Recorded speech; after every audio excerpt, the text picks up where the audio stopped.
And hello, business data analytics students. I had a request here for homework 4A for one of the problems in there. So we're going to take a look at this. I'm going to go in there, and this is my instructor portal. So I'm going to come in here and take a look at it. And some of you have already started it, so I can't really change anything. So I have to come in through this direction. That's no real care of yours or concern of yours. All right. Okay, so I'm going to try to find four. I guess .27, determine the frequencies and calculate relative frequencies. Okay. I know that some of these questions tend to be a little open-ended or ambiguous, so I have no trouble creating these videos to help you out with that. Let's take a look at it. I think if I click that and go in there. Okay. So as I go in here, here's the question, and as we're familiar with this Pearson system, it wants us to do a little table here, and it wants us to calculate something in a table. I'm going to go in there in a second because we have a little picture of a table here. And it wants to know, here's the gender and the frequency and the relative frequency. Okay. And that doesn't exactly match the question. Okay. So they're having you work this out somewhere and then punch in numbers here to 3 decimal places. Wow. Okay. That's a lot of decimal places for this problem. It's probably overkill or too much precision there. I'm going to show you an alternate way of doing this, okay? So the way that we know of that I made a video about is if we click on the table, we look at this, okay, what can we really do? We can't really do too much with this until we go and we click this little icon up here, which I think they should probably make a little bigger here. And I'm going to open it in Excel. Let's take a look at that. It downloads the Excel file, all right? Okay. And great. Okay, so we have this Excel file to work with. I guess this is good enough. All right. And it's plenty good enough. All right. So one of the things is that it doesn't put in here what we're talking about. What was the type of data that we have here? I'm not sure if it mentions. I'm going to go back. Let me go back over. Try to find it here again. Okay, so if I go back over here and I close this out, what did the question says? Okay, so it doesn't name the file. Okay, in class next time, I'm going to describe that these files are all available. I'll make sure that they're available for you so you don't have to pull them out of here. This question, 4.27, says the question comes from chapter 4, section 2, and it's number 7. Just look at that last number, okay? And I'm going to show you something here. I'm going to kind of close out of a few things here. And I'm going to go back to my main menu. I'm going to go to the book. Okay. I'm going to show you that these questions are coming right out of the back of the book. I'm not sure if that was made clear anywhere in the book. But if I go to the e-text and I go to, I'm going to do a little trick here. I want to go to the end of chapter 4. So I'm actually going to look at, in the book, go to chapter 5. And I'm going to go to the different sections they have. They list it as the chapter opener. And so I really want to go to the end of 4, but I'm going to use 5, the bookmark that they give us for 5, and then go backwards. Okay, so we're on page 173 here, and we're gonna go backwards a little bit. We'll go back to the end of the chapter, and there's a couple of running case studies that we have in here. There's an appendix there. Some of that's going to be interesting. And there's a case here. One of them has to do with a advertising company, and the other one has to do with lawn equipment. Okay, so you're going to see some questions in here. So now, if you look, I'm pacing backwards here again. See the numbers of these questions? Those correlate to the things that you're seeing in the Pearson system. Okay, so I'm trying to just get back to question 7. Okay, so here we get to, actually it's right near the beginning of the problem set. This is the end of the chapter here. Okay, and what I'm going to do is I'm going to copy this over because it's just the question from the back of the chapter. All right, I'm going to do Control C. Okay, this is my screen grab software, but you can use Snipping Tool or whatever works, Command, whatever it is on the Mac. Okay, so I'm going to come back over to this file that it created for us. Okay, all right, it did some kind of interesting formatting. It's put lines around. See how it's darkened the lines here and everything. Okay, so I'm just going to do Control V. I had that on my clipboard, and you could use Snipping Tool to do the same thing. And that just puts the question in front of me.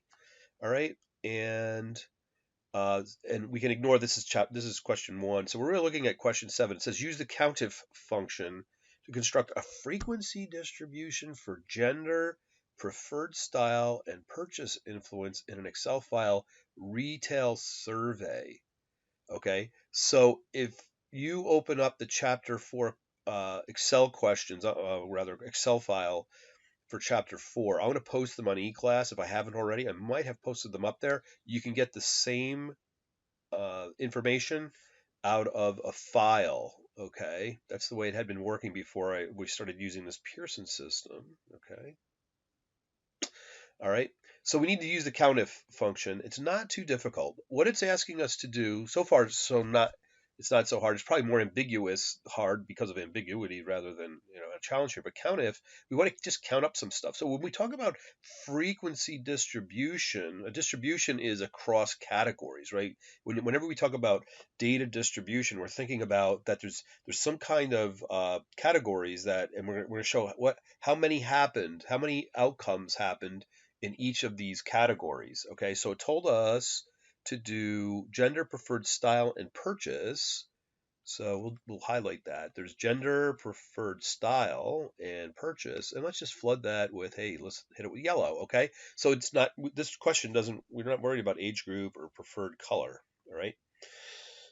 So it's really just asking us to start adding things up. So for the gender, how many different things do we have in here? How many different things? How many different types of gender do we have? And in here we have 2. Okay, this can be called so it's nominal. Okay, so first of all, this is nominal data, but it can also be called dichotomous. Okay, so dichotomous means it's either going to be one thing or the other.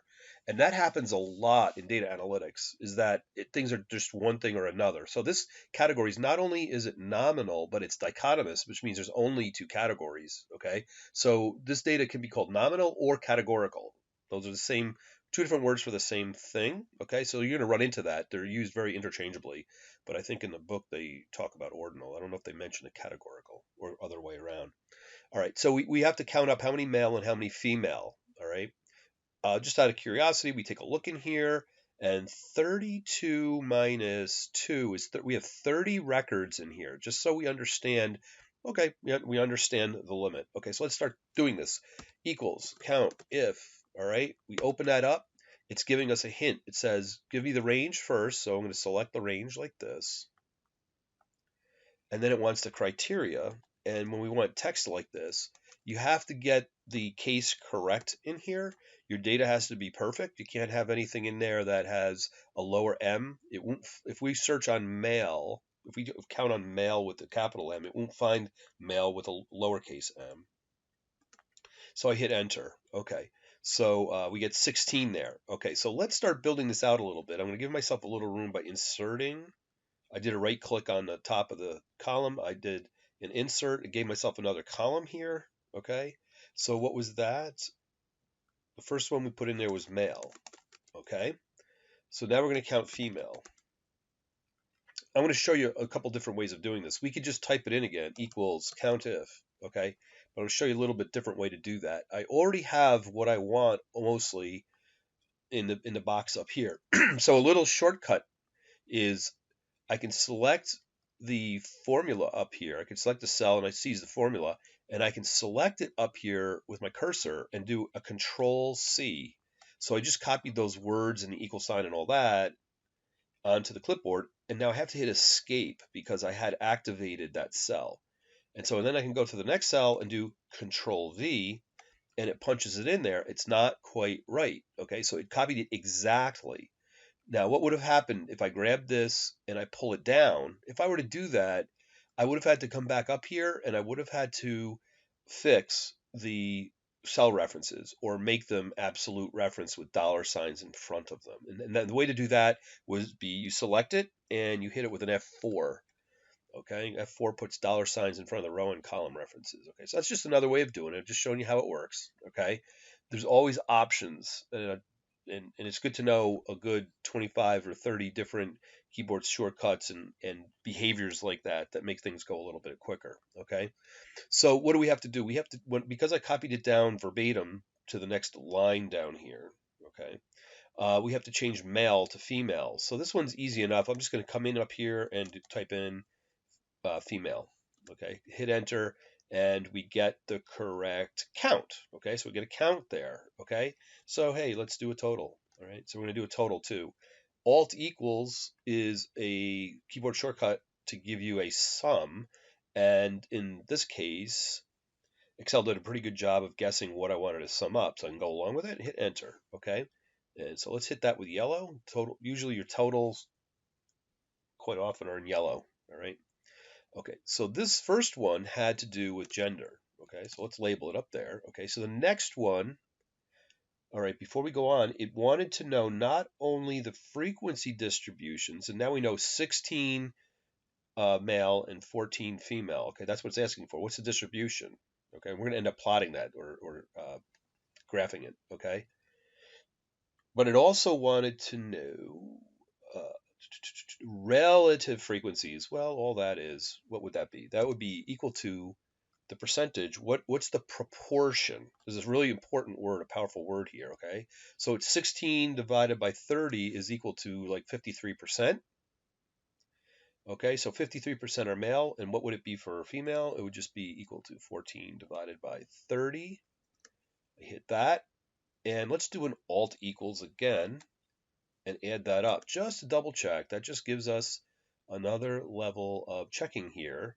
And let's format that to percentage and kick it over 1 decimal place. We're just going to kick that up 1 decimal place. Nice to see 1 decimal place in there. All right. So for our sample group here, we had 53% male and 46% female. So these are the frequency distributions. This is the relative frequency that they come up in. And so that is known as two different terms. What they used here was relative frequency. Okay. But I'm going to put another name for it, which is for the same thing. Proportion gets used an awful lot. Okay, so you just have to clue in or key in on what's those two things are the same thing. It's a proportion, and so you might be able to use both of these. It might start making a little bit more sense. Okay, all right. So then it says, what's the next one we have to do? All right, so then it wants to do preferred style. All right, I'm just going to give myself a little bit of room between here. Okay. And when you normally, if I want to make, if I want to fit this text inside the column, you can double click rather right, the right edge of the top column here, and it will spread out. Sometimes that does not work. I'm not really sure what the rule is there, why it doesn't work when there's text in here, but sometimes you're going to get something like this. Nope, I can't even get it to work right now. Okay, so let's just leave it like that, and if it comes up, I'll point it out again. It's just a problem because I can't tell students to just come up here and double click, and it's going to behave just like it did there. Sometimes it doesn't. Okay, so preferred style, we're actually going to move that down a line. Okay, so move it here because we have what it is that we're after here. You know, I'll color that like orange, a gross orange like that, and we'll flip the text color to white. And usually when you do a reverse like that, you want to kick the text up to bold to actually make it work. Okay. All right. So preferred style, we'll use the same thing. Oh, actually, while we're at it, okay. So what I'm going to do is I'm going to copy the same formatting that we just used. So I do a Control C, and I come over here and I right click, and it gives me options for pasting. And I'm just going to use the paintbrush says just copy the style. So I just copied the style over there. That's another way to do it. All right, but this time we are doing the preferred style, and we have to get each of the individual. That's weird. This did not come in right. All right, I know for a fact something weird happened with this coming in. Okay, unfortunately. All right, so this weirdness here is supposed to be a hyphen. If you notice, it coded the hyphen as a code. So what I'm going to do is fix the data. The data's kind of broken. All right, so I'm fixing it there. I'm fixing it there. I'm fixing it there. Fixing it there. Fortunately, it's not a very big table, and I can just go ahead and fix that. All right. So now that looks right. What we're going to do is pick one of each. Okay, so I'm going to do Control C, and I'm going to bring over every individual type of preferred style in the order that I encounter them in. I'm just bringing the words over here. So then we Control Z, Control C. There we go. Relaxed fit, and do we have slim? We already have slim. We have straight leg. I think is that it? There's only three. Three type. Oh, classic. I knew there was another one. Okay, so we had two categories here. They were dichotomous, but we can't say dichotomous over here because we have four different things going on. All right, so we're going to end up with a total here, and I'm going to anticipate this a little bit. Let's copy the formatting there. So I did a Control C, and I come down here, and I'm not going to copy everything from there. I'm just going to copy back here. I'm just going to copy the style, right? So I just copied the style in there. It was yellow. All right. Okay, so what we need to do in here is equals count if, right? This is the bulk of the work. Count if, and we need to say look inside here, okay, comma, and when we're looking for text, you have to use the double quotes, and we're going to cheat a little bit, right? So I'm going to come into, oops, doesn't like that. Wait a minute, broke down. It broke down. Okay, so I'll show you how to do it. The first one we have to actually type in straight, and we have to be very careful that we type it exactly the same as how the table works, okay, with the uppercase and lowercase. So I think I've got that straight. If I enter, it works. Okay. Okay, so as I explained over here, there's more than one way to do a lot of this stuff, right? So if I were going to just, let's see, yeah, if I was just going to grab this, we can't, okay, because I hard coded in straight leg fit here, okay? So I'm going to do, I'm going to grab this, I'm going to copy it verbatim with a Control C. I'm not going to pull this down. We will get a lot of wrong answers that way. So I just come to the next block here in Excel, I hit Control V, we should be getting the same number, but see, we want to replace straight leg fit with slim fit. So I just double click slim, and I come up, okay, I just grab that, and then I can just, it's on my clipboard, and I can come up here and stuff it in there. I just Control V'd over the original straight leg fit. Okay, see how that's done? Okay, so what I'm going to do is grab this and copy it twice now. Control C, we know what we're doing now, and Control V, and Control V, right? So we have to fix these guys up right here. So I'm going to go in there, and this one we need to make relaxed. So I double click the word relaxed. Control C puts it on the clipboard. I hit escape, come over here, and just replace the word. You have to be careful what gets selected here. Okay. And we put relaxed in there. That looks good. We hit it. Looks like a reasonable number. And went the classic here. We do the same thing. Control C, escape, come over here. And again, you have to be careful. When I double click that, it's grabbing the opening quote, which we have to be careful of. We want that. Okay, we don't want to take that away. All right. So let's do a check. What do you think this number should be? Well, this number should probably be 30. Okay, like it was before. So I do alt equals. It behaves really well, and we get 30. I just did my check. Great. It's working. Okay. So this, let me go back in here and write count. Okay, and I write count. That's the number or the count of it. Okay. And here we want to capture these two words here. Okay, so we're doing the same thing for the different column, the different type here, right? So we come in here, proportion, relative frequency. Okay, so now what we have to do is divide 5 by 30. What is the proportion of straight leg fit preference to all of them? Okay, and the easiest way to do this is really just go through and type that equation in. There's no fast way to do this. It's more complicated to try to go fast and slick than just work it out and type them in.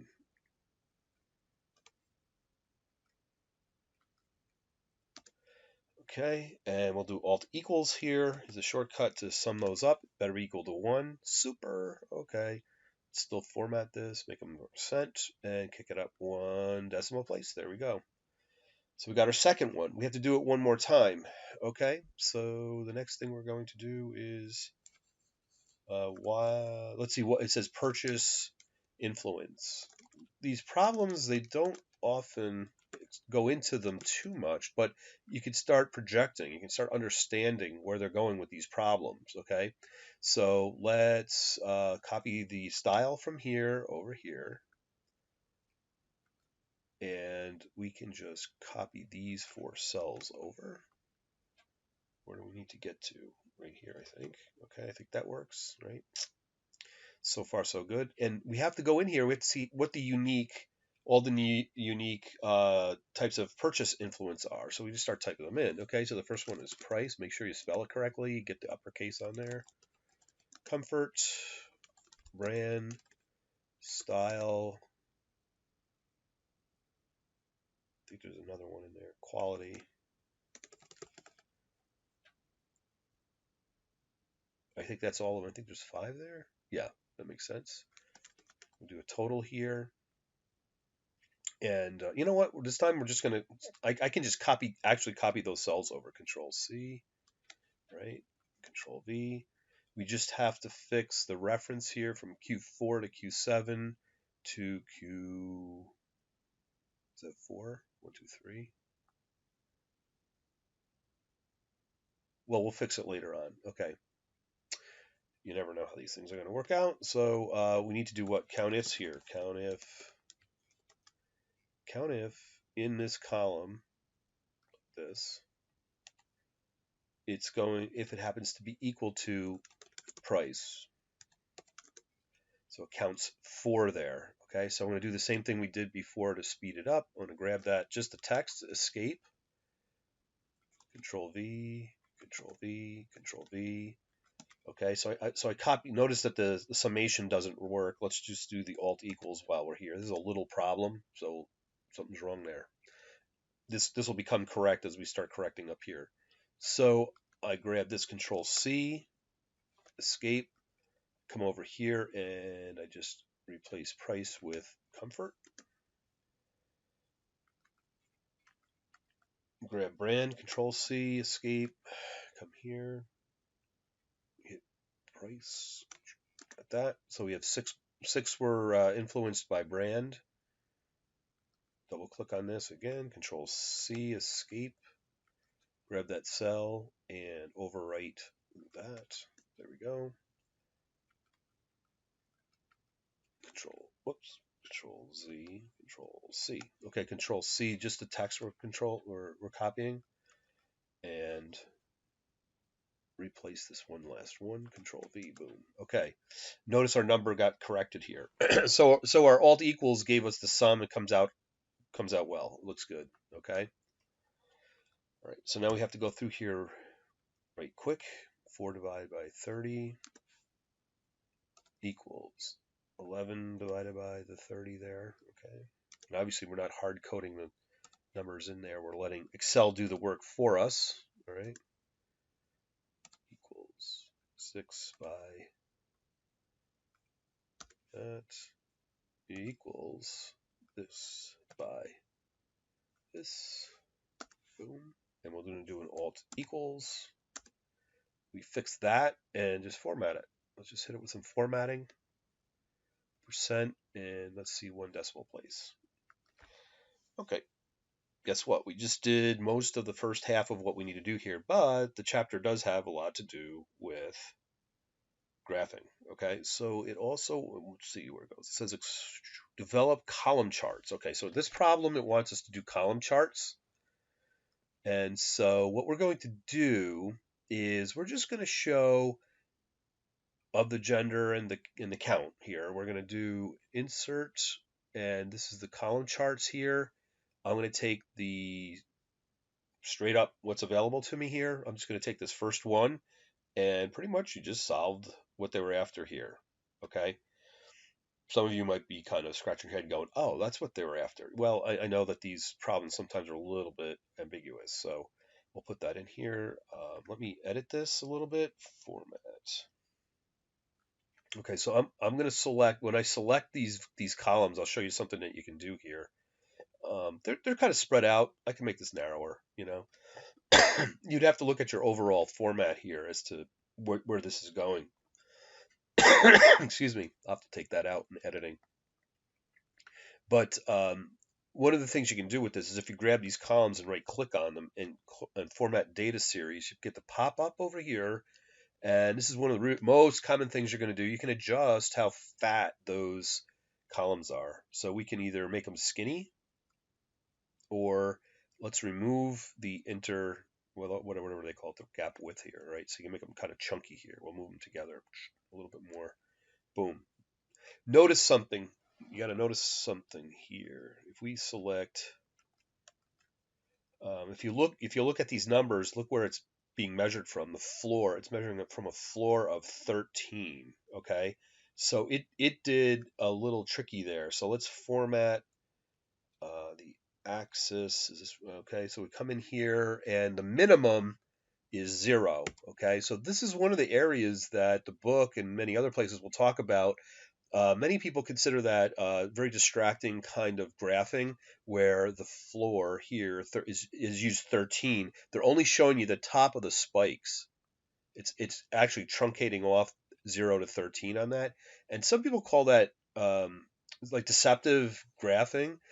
But what it more is that you need an educated reader. Okay, so how educated is your reader, or knowledgeable, or data savvy is your reader? And I never have a trouble with this, right? I never have trouble with something that might start at 13. I said, oh, okay, I get it, but it still kind of doesn't map well. So what you do is you come in as I did, you just grab it. I selected it and I right clicked it, and it gave me the format axis, and I was able to change that to 0. If I hit enter, now it's going from 0 to whatever. Okay, so Excel is pretty intelligent. I mean, it bracketed it pretty intelligently. Okay, but those are just some simple things to do to make sure it works. And it came in well. It used the headers, the row and column headers, really well. Figured that out. And guess what? This problem, we just do the same for the other ones. So if you want to watch this, is all kinds of fun. We're going to grab these numbers. We're going to do the same thing. Insert. We're just going to click clustered column. Okay. And so it shows all the 4 categories, right? We had 4 that time. We went from dichotomous, or 2, to 4, right? And, doesn't have to be that big. And there's a way of using styles to sort of standardize the way that some of these look. One more time. Okay, so I'm going to click that, format data series, and we're going to shrink the gap width a little bit to make them fatter. That's a little bit too much, something like that.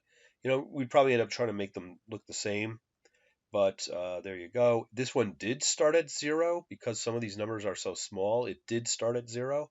So that you have to watch out what Excel does for you automatically. And as you can tell, if you look at the column here of all these settings, you have a lot of control over this. There's ways of setting this up as a standard style too, so that you can just keep applying the same style to all these. But that's beyond what this problem's about, and I'm really using up a lot of time on this. You can see where the time gets spent on this. So we grab the next one. We're going to do exactly the same thing. Insert, go here, just hit it in there, and it did mark it from 0. And notice it starts at 0. It didn't mess it up like the first one. Skinny it up a little bit here, like that, right? And at least, maybe make a little adjustment on that. So I grab those columns, I right click it, format data series, and I just diminish that down a little bit, punch them up. All right, and so you can really become a graphing or a visualization czar if you get to know a lot of the things that are inside of Excel. We'll get into more of that, but that's all that they were asking for on this. Hopefully that was helpful, and hopefully mopped up any ambiguity you might have with this. If you have any other questions on these problems, just send me an email, and usually I'll just punch out a video just like this. Thanks. Bye.